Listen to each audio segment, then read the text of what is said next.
Why are people so difficult? Not me, other people. Why are people so difficult? My paternal grandma was a difficult person. She was not particularly close to me growing up, was maybe only around for big family events.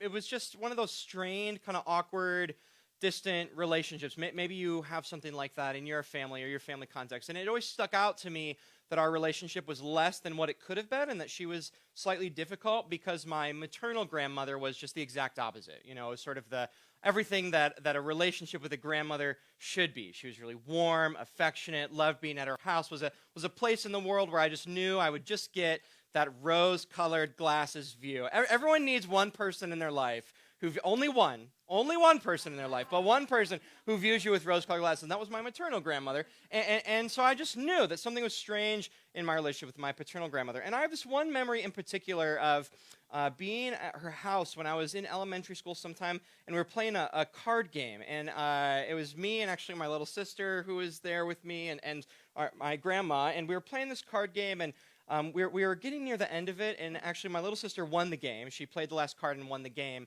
And I really quickly wanted to know, like, how many cards I needed to draw until I would have won. And so seeing that the game was over, I started rifling through the top of the deck. And my grandma didn't realize that the game was over, and so she thought that I was just, like, rifling through the deck, and she thought I was cheating. And she just, like, kind of blew up about it. She got super miffed and upset, and I was kind of huffing around, and I was like, what is happening, you know? And she got up and went over to my mom and was like, I didn't know that you were raising a cheater. I mean, I remember it so clearly, you know? It was like, gosh, what is going on? You know, why are people so tough? And in particular, why are certain people so difficult? Why do we have family members or friends or coworkers where it just seems like the level of difficulty that they're bringing to the table is just ratcheted up? Well, I mean, why are some people like this in our lives? Maybe you have people in your family. Maybe you have people at work. Maybe you have friends that you're friends with them, but you're also like, God, that part of you is so chronically hard and frustrating. Why is that? Why is that so hard? Stanzi and I are I think with like our Instacart subscription, we got a year free of Peacock. Wow, incredible. So we're watching the Office Superfan episodes, and we're revisiting some of the Office episodes. And of course, if you know The Office, there is the incredibly immature boss, Michael Scott, and his nemesis, the HR guy who's always, cramping his style, Toby. And there's this one kind of iconic episode where Michael just looks at Toby and tells him how frustrating Toby is to him. And Michael looks Toby in the eye and says this to him. He says, "Why are you the way that you are? I hate so much about the things you choose to be." Look, there are difficult people everywhere. They're in the city. They're in our social networks. They're in this room. They're at this church. They're sitting in your chair. Difficult people are all over the place. Why are there so many difficult people? How do we deal with difficult people? Is there any hope for difficult people? These are some of the questions we're going to be asking today. I've titled today's sermon, Can't Difficult People Just Get Along? We're in the middle of a sermon series called Can't We All Just Get Along? Where we are looking to the Bible for biblical wisdom, for forming and keeping quality relationships. And we've looked at a number of different relationships so far, and this week we're looking particularly at relationships with difficult people. Our text today is 2 Samuel chapter 16, verses 5 through 14. If you have a Bible or a device, I'd encourage you to go there and flip it open. I'm not going to have the text up on the screen, at least when I'm reading the text, that we can just get familiar with our Bibles and just getting into the text of God's Word ourselves. So again, that's 2 Samuel chapter 16, verses 5 through 14. I'll read the text aloud. When King David came to Bahurim, there came out a man of the family of the house of Saul, whose name was Shimei, the son of Gera. And he came, and as he came, he cursed continually. And he threw stones at David, and all the servants of King David, and all the people and all the mighty men were on his right hand and his left. And Shimei said as he cursed, get out, you man of blood, you worthless man. The Lord has avenged on you all the blood of the house of Saul, in whose place you have reigned, and the Lord has given the kingdom into the hand of your son Absalom. See, your evil is on you, for you are a man of blood." Then Abishai, the son of Zeruiah, said to the king, "Why should this dead dog curse my lord the king? Let me go over and take off his head." But the king said, "What have I to do with you, you sons of Zeruiah? If he is cursing because the Lord has said to him, 'Curse David,' who then shall say, 'Why have you done so?'" And David said to Abishai and to all his servants, "Behold, my own son seeks my life. How much more now may this Benjaminite? Leave him alone, and let him curse, for the Lord has told him to. It may be that the Lord will look on the wrong done to me, and that the Lord will repay me with good for his cursing today." So David and his men went on the road, while Shimei went along the hillside opposite him, and cursed as he went, and threw stones at him, and flung dust. And the king and all the people who were with him arrived weary at the Jordan, and there he refreshed himself. Some people in life are just difficult.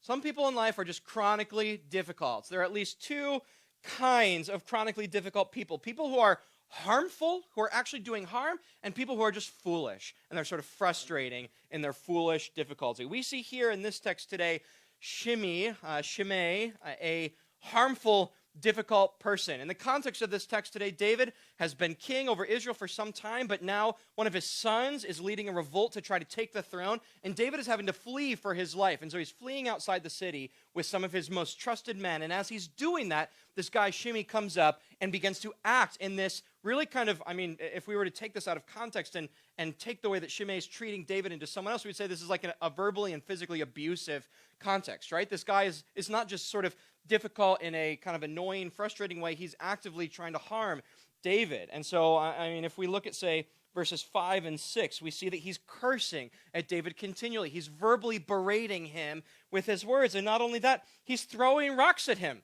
He's throwing stones at him.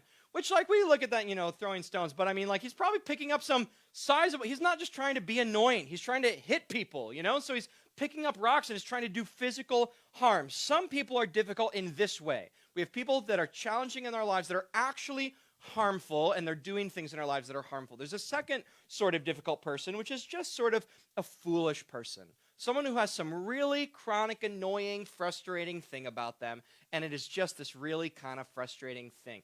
And the biblical book of the Proverbs talks about this character, the fool, and it lays out in the Proverbs a number of different aspects of a foolish person. Here are some of the aspects of a foolish person as defined by the Proverbs. Fools start fights. Fools are easily upset. A fool loves to talk and hates to listen. Fools think that wrongdoing is funny. There are a number of different aspects of a fool, but you sort of are getting a picture here, just even thinking about these things. Just a foolish, annoying, frustrating person that maybe isn't doing some egregious harm, but gosh, that person is just in your mind that why are you like that? I hate so much about the way you choose to be. Just a frustrating, annoying individual. And either of these sorts of people can be chronically difficult in our lives. Maybe you have someone in your life who is like the harmful, difficult person. You've had to boundary them. You've had to do some therapy or counseling. You've had to do some challenging work to say, I've got this person in my life over time who's just harming me, and I've had to figure out how to live in relationship with them. Maybe you have, or not in relationship with them. Maybe you've got someone in your mind who is sort of this foolish, frustrating person. Every time you go to talk to them, all of a sudden you're fighting about something. Why? Why can we not talk about something without it becoming an argument? Or maybe they're just easily upset. Maybe it's the person that you have to kind of tiptoe around in your life. They're not doing anything egregiously harmful to you, but you know that they're just really kind of emotionally fragile, and they just get offended super easily. Maybe it's something else, but our lives can honestly be full and at times overrun by people who have these sort of chronic difficulties in our lives. Our experiences of these sorts of people can lead to some serious frustration where we just sort of cry out and ask, why are some people just so chronically hard? Why are they so difficult? Why are some people so challenging? And there may be a number of different elements and answers to that question, but there is at least one thing that we should think about today. Most people aren't just born difficult people. Most people become difficult people. Most people have things happen to them in their lives that make them people that we experience to be chronically difficult. Every difficult person has a reason why they are difficult, and that is true for Shimei today. Shimei has a reason for why he has become this chronically difficult person in the life of King David. Verse 8 of chapter 16 says this. This is Shimei speaking. The Lord has avenged on you all the blood of the house of Saul, in whose place you have reigned, and the Lord has given the kingdom into the hand of your son Absalom. See, your evil is on you, for you are a man of blood. This event is happening in the broader context of the decline of the line of Israel's previous king, King Saul, and the transition of kingship to the line of their current king, King David. And the Bible is actually crystal clear that the demise of the line of Saul happened because of Saul's sin and the sin of Saul's house and their spiritual faithlessness towards God.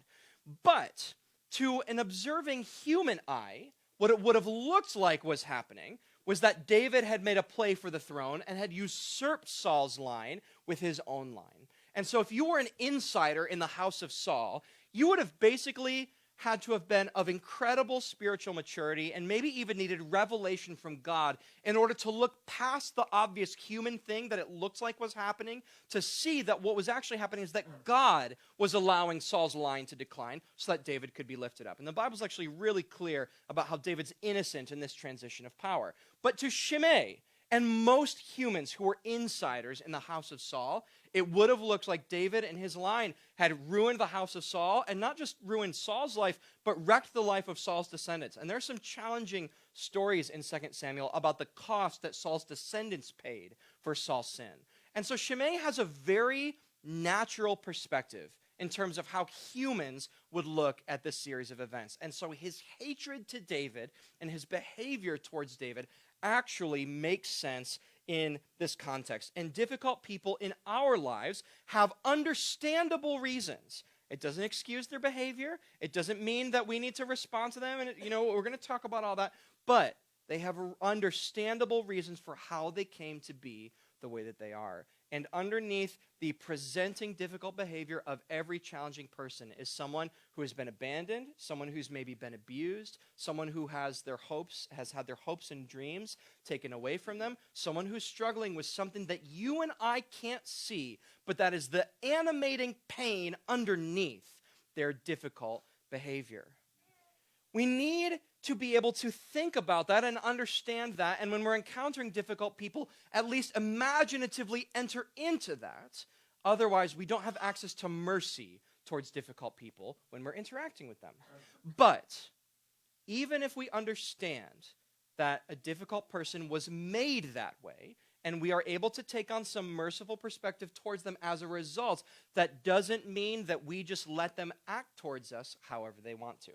Difficult people do require a particular kind of response. And I want to tell you 3 truths today to help you live in a world full of difficult people. I want to tell you 3 truths today to help you live in a world that is overrun by difficult people. 3 things that you need to know. The first thing is that difficult people require a particular response. We respond to the actions of a difficult person in a way that is maybe different than we would respond to someone who's not difficult. Because difficult people are often chronically challenging, and we don't have much, if any, hope that that behavior is really going to change, they require a certain response from us in reply. And we see 3 elements of this response in David's reply to Shimei. David does 3 things to respond to Shimei. The first thing that he does is he doesn't respond. The first thing that David does is he doesn't respond and he doesn't reply. 2 Samuel 16:11 says this. David replies, "Behold, leave him alone, let him curse." Right? Why would David do this? Why would David not reply? There are a couple reasons, but one reason is that there's a deep wisdom here that David is tapping into that is giving him the insight that he should not reply. And the insight is this. When we encounter a chronically difficult person and they just make some reactionary response well up in us, when we act out of that thing, we are actually becoming like the person who's acting on us. We're becoming like them. And there's a deep biblical wisdom here that says, don't respond to difficult people in the moment of their actions to you, or you're going to become like them. This is what Proverbs 24 verse 4 says. Answer not a fool according to his folly, lest you become like him yourself. Difficult people put us in situations where we need to exercise self-control, and we actually become more the things that we have and more like ourselves as we reject the temptation to become more like them. That little guy, he's so cute. That's the first thing David does. He doesn't respond. The second thing that David does is he keeps going. He keeps moving along on his trajectory. 2 Samuel 16:13 says this: "So David and his men went on the road, while Shimei went along the hillside opposite him and cursed as he went and threw stones and flung dust." David just keeps going. And this is important. I think there's a particularly important thing about his pace here. David doesn't sprint ahead. David isn't running away from this guy. But David also isn't just staying put. He's not just sitting there allowing this guy to just curse him and throw stones at him and throw dust at him endlessly. And we need to do the same thing with difficult people. We need to understand that when we're encountering a difficult person, we are intersecting with them for a moment and for a time. And it's important that we don't rush away from it. We don't run away from difficult people. We don't allow them to drive us away. We don't create patterns in ourselves that are fearful or immature because we're running away from difficult people. But we also don't self-punish and self-flagellate by staying longer in a moment with a difficult person than we have to, especially when this is someone who's not just foolish, but particularly harmful. We keep the same pace that we're going and grow as we intersect with them and then move on and experience the peace of having moved on. And this leads us to the third thing that David does. He finds refreshments. 2 Samuel 16:14, "And the king and all the people who were with him, they arrived weary at the Jordan River, but there he refreshed himself." And he's probably going into the river and washing himself off, right? And Shimei has been running around with a fistful of dust, throwing dust all over him, right? So he's literally washing off the elements of this interaction with this difficult person. And we need to find ways to do that. When we're in relationships with or interactions with people who are difficult, we need to find ways, after we haven't responded, which is hard work, and after we've had the discipline to keep going, to neither rush ahead nor stay longer than we need to, we need to find ways in our own lives to refresh ourselves in ways that are appropriate after we've had interactions with chronically difficult people. In sum, we need self-control, humility, and determination and wisdom in our interactions with difficult people. And we might need this in all sorts of ways, with all sorts of interactions with people that we have. Maybe someone who just constantly spouts off socially, politically, vitriolic stuff. Having the ability to recognize, you know what? You're not trying to have a reasoned conversation. You're trying to just spew poison. I'm going to not respond to you. Having the wisdom to identify that. Maybe if you're in someone who's in a really difficult family situation, finding the right way to get that wisdom of keeping going right when you're interacting with your family, right? Maybe you're in a place where you have a challenging family dynamic, but there are a couple times a year when you go and you're in that dynamic again. And you know what it's like to be in that dynamic. And so you've got to do some prep work before you go to say, what do I need to do to stay healthy when I'm in that dynamic? And then how also, when I'm there, do I not run away from it? But when it's time to go, I say, it's time to go. I've been here for the right time, and I need to keep moving. Maybe we're in situations where we're just dealing with chronically challenging people, or people we're trying to help people in helping professions in particular, where you're trying to help people over and over again, and they're doing things that are harmful to themselves. How do you remove yourself from that context at the right time and refresh yourself so that you can get back up and try to help people again? The key to all of these things, of course, is grace. That really is the key underneath all of these things, is a gracious character. We need something inside of ourselves, a spiritual power, a spiritual nature called grace that enables us to do these things and interact in these ways with people who are challenging. And you might be sitting here going, wonderful, Adam, incredible. You've told us all this stuff about difficult people, amazing, and now you're just going to tell me to just be gracious. That's the solution. If I could just have more grace, if I could just be more gracious, then my interactions with difficult people would be solved. Incredible. Why didn't I think of that? And of course, that would be a maniac pastor would tell you that. Because of course, we know in these interactions, it's incredibly difficult to not just want to run away or not just want to bring the hammer down on people sometimes, frankly, right? to just say, oh my gosh, that's the key. I've just got to be more gracious. It's true. We can feel that it's true, but it borders on unrealistic to just think I'm going to be able to work that up in my own strength. Difficult people are incredibly frustrating. They're incredibly frustrating, right? I mean, one of David's servants wanted to kill this guy, right? I mean, 2 Samuel 16:9. Then Abishai, the son of Zeruiah, said to the king, why should this dead dog curse my lord the king? Let me go over and take off his head. And if we're really honest, we kind of want to kill difficult people too. Like, you are so frustrating. So frustrating. How can I, if not kill you, how can I eliminate you from my life? How can I get you out of here? How can I not have to listen to you anymore? How can I pretend like you don't exist? They're so annoying. And we often feel like we're just overwhelmed by the frustration that they cause us in our lives. And so we're not able to just manufacture some gracious nature in response to difficult people. But there is somebody who's gracious enough in their character that they respond well to difficult people all the time. And that person's name is God. God is gracious in his character and nature to deal with and bear with difficult people. God's people in the Bible are difficult. They're incredibly difficult and frustrating.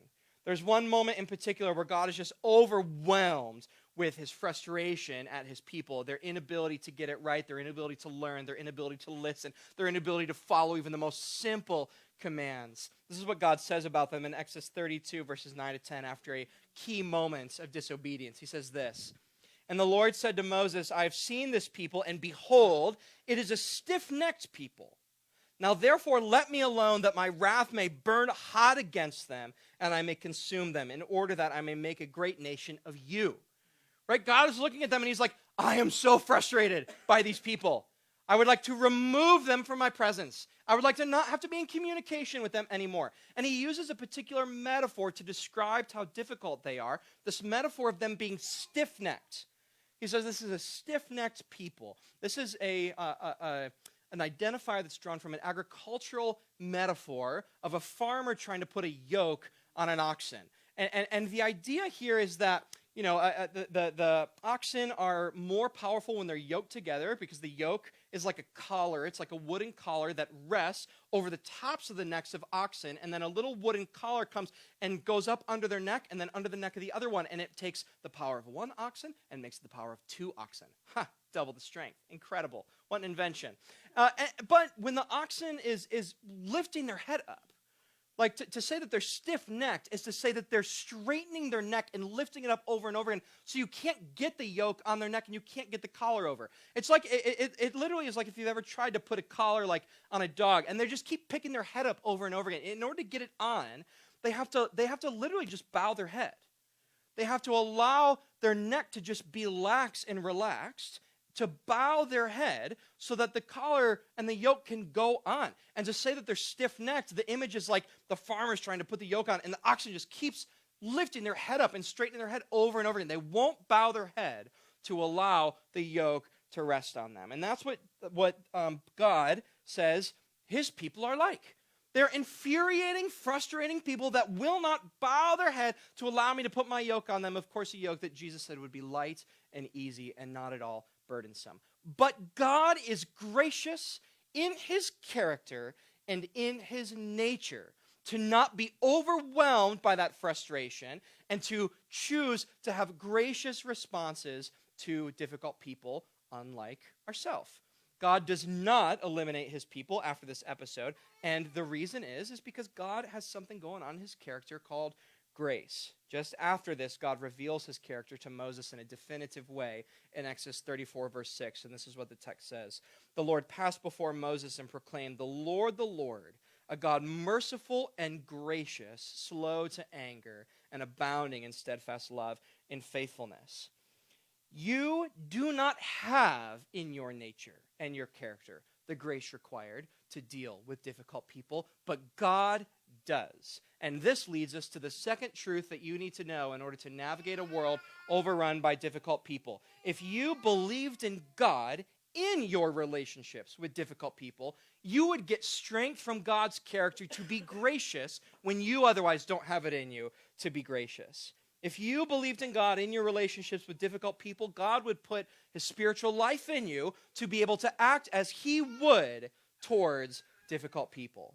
Belief in God is power to deal with difficult people. Where does David get the strength in our text today to respond to Shimei in the way that he does? Where does he get that strength from? I just said none of us have the grace. None of us have the grace in order to do this stuff. We're getting to practice it with you cutie. Where does David get the strength to do this? Because David acts in these exemplary ways towards Shimei. Where does he get the strength? David believes in God in the situation, and that's where he gets the strength. And David believes in God in at least two distinct ways in this situation. First, David believes that God is providential over this person's difficulty. 2 Samuel 16:11 says this, "And David said to Abishai and to all his servants, 'Behold, my own son seeks my life. How much more now may this Benjaminite? Leave him alone and let him curse, for the Lord has told him to.'" David believes that God is sovereign even over the way this person is behaving right now. Do you see? Do you get that? David doesn't go, "Oh my gosh, this jerk, Shimei. I wish he wouldn't treat me this way." He goes, God is somehow sovereign over the way this person is behaving.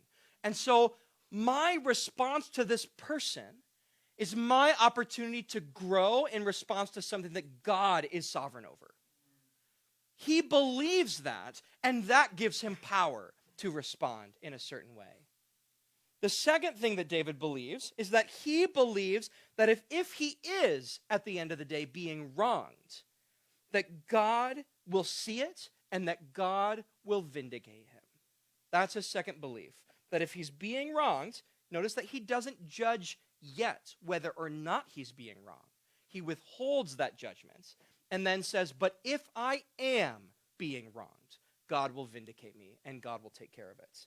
2 Samuel 16:12, "It may be that the Lord will look on the wrong done to me, and that the Lord will repay me with good for his cursing today." David, in this belief, isn't just being a pushover. He isn't saying, it doesn't matter that I'm being treated this way, but he doesn't respond out of a frustrated place, needing revenge or needing to make the ledger fall in his favor right now, because he knows that God will vindicate him. And in these things, David believes that God is providential over this difficult person, and he believes that God can and will and might do something through this person's particular difficulty. And this belief becomes strength for him to act and respond in a certain way. And this particular belief, I think, is challenging to us. The idea that a difficult person might not be someone who just needs to change right now, but is someone that God can use to accomplish his purposes in and through their difficulty. That is something that I think we don't entertain or even really want to entertain. There's a great example of this from Lord of the Rings, because, Lord of the Rings are two of our main heroes, Frodo and Sam, are wandering around in Middle-earth, and they meet a difficult person. Meet Gollum. Gollum is a difficult person. Now, Gollum is a difficult person for a good reason. He has become captive to a dark spiritual power that led him to murder his cousin. And that is why Gollum is a difficult person. That explains everything that's going wrong with him, but he's incredibly frustrating. He's mean, he's cruel, he's got a weird mental health thing going on. He's got some strange, he's tried to kill them in their sleep multiple times. He's a very, very challenging person. And yet, somehow Frodo has this wisdom perspective towards Gollum where he goes, something is happening in and through this weird creature's difficulty that has a part to play in the story that's being unfolded. And he got that perspective from Gandalf the wise wizard, who has the wisdom of God in him to see rightly the difficulties of this creature. This is what Gandalf tells Frodo about Gollum in the Fellowship of the Ring. He says, "Even though very wise cannot see all ends, my heart tells me that Gollum has some part to play in this, for good or evil, before it's over." And if you know the way the story ends, without Gollum's particular difficulty, the good guys wouldn't have won. And we don't think that way often. about difficult people in our lives. The difficult people in our lives, in our church, in our work, in our communities, might be people that God is going to use as particular vessels of grace to somehow do things that we could not have done if we would have had that exacting, eliminating, get out of here, you difficult person sort of view towards them. That God's purposes might be done anyways. When we believe that God is able to deal with difficult people in all the complexity in which they need to be dealt with, we begin to get faith in our lives to deal with difficult people. And God, of course, is able to deal with difficult people. God is powerful to deal with people who are difficult. And actually, all of us here have good reason to know and believe that God is able to deal with difficult people. You have one very, very good reason for knowing that you know that God is able to deal with difficult people. And that is the lived reality of your knowing that God has been able to deal with you. Because you are a difficult person, and God has been full of grace towards you. This is the third truth that you need to know in order to deal with difficult people in this world. You are a difficult person, and God has been full of grace towards you. We are difficult people.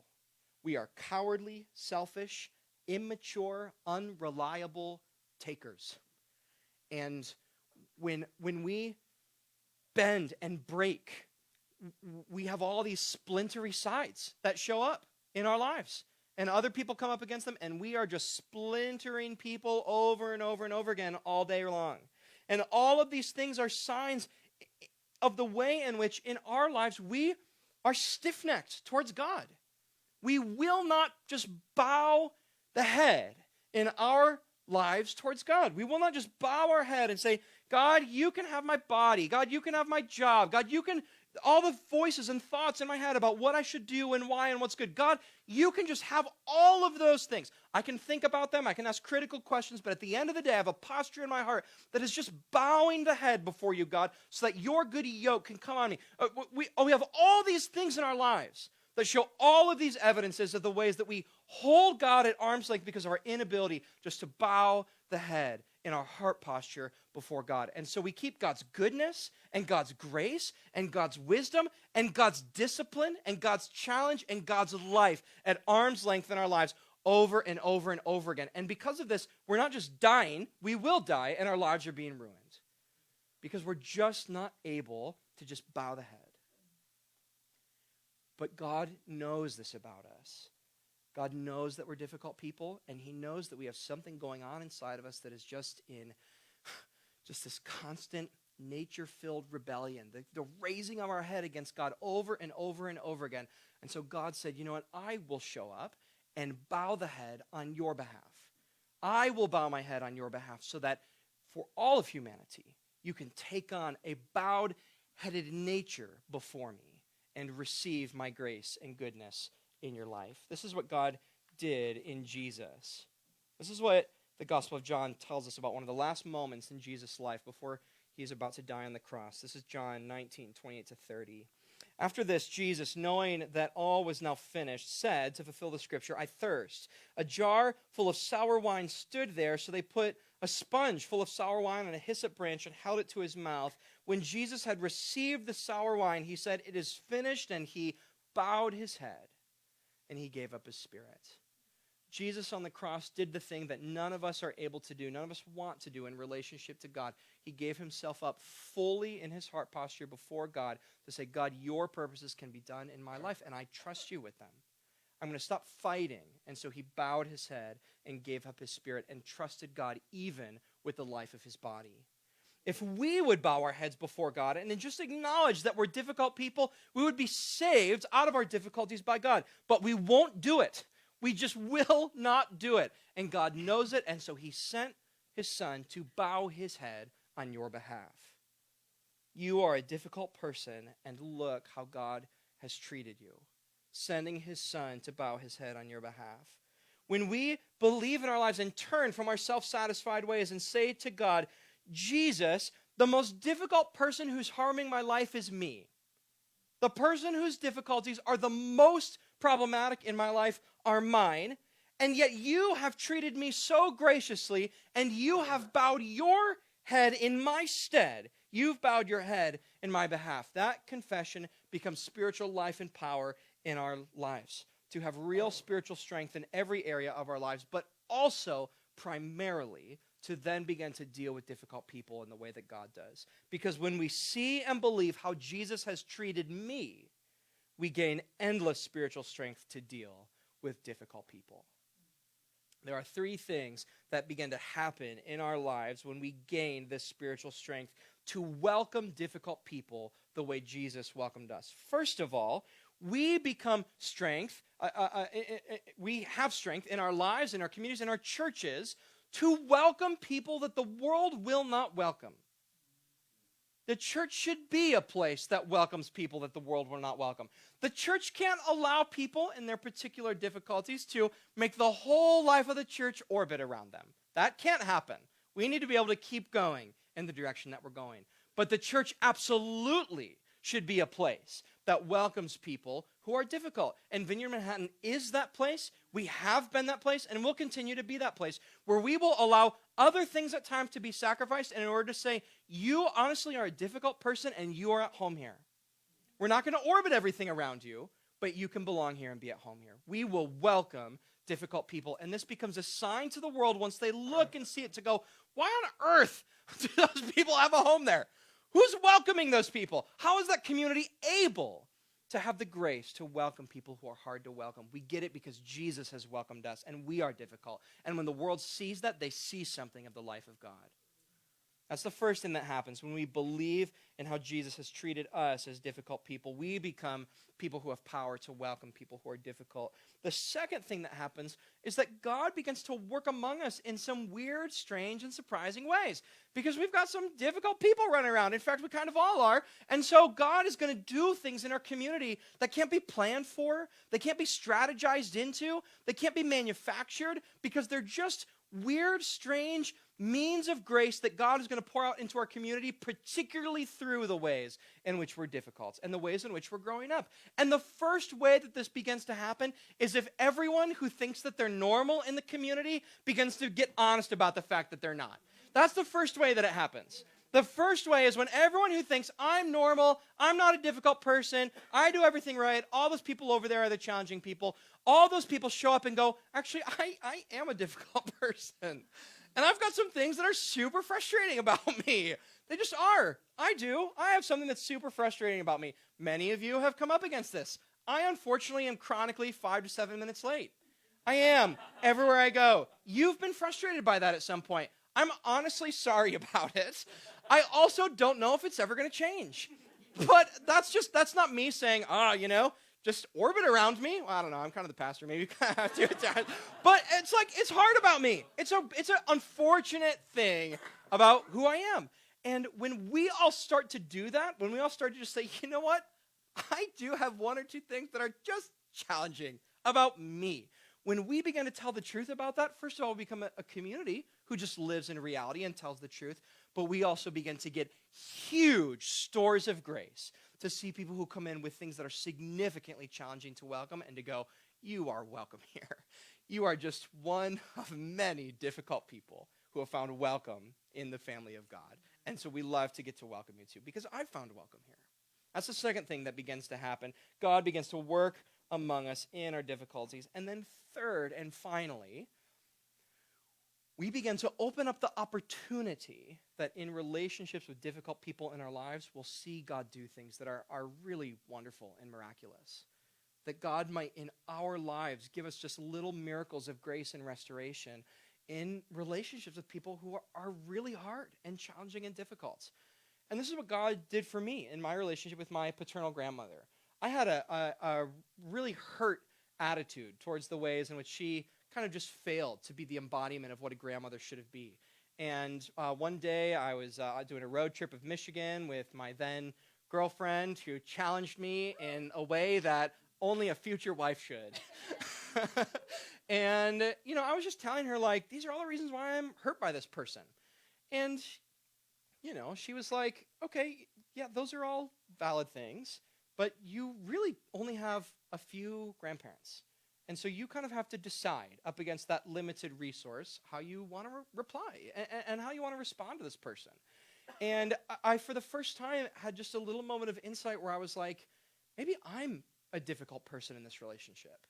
Maybe I am looking to be hurt.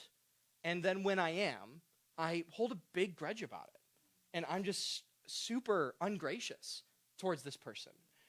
And so I went, okay, well, what could we begin to do just to reach out and see what kind of relationship could be built? And when Stanzi and I ended up moving to Minnesota, I had this 40-minute drive to and from work. And so just a couple times a month, I would call this person on the phone. And we would just talk on the phone. And they were kind of a go-goer and really high energy, even in old age. And so they only wanted to talk for like 20 minutes. Wherever we were in the conversation, in 20 minutes, they said, okay, it's been great. And they hung up the phone. But there was just a weird thing that was happening for me in that, where I was like, this is meaningful to me in some way. This is more than I thought I would have had. And these conversations are really warm and nice. And I also knew it was blessing my grandma.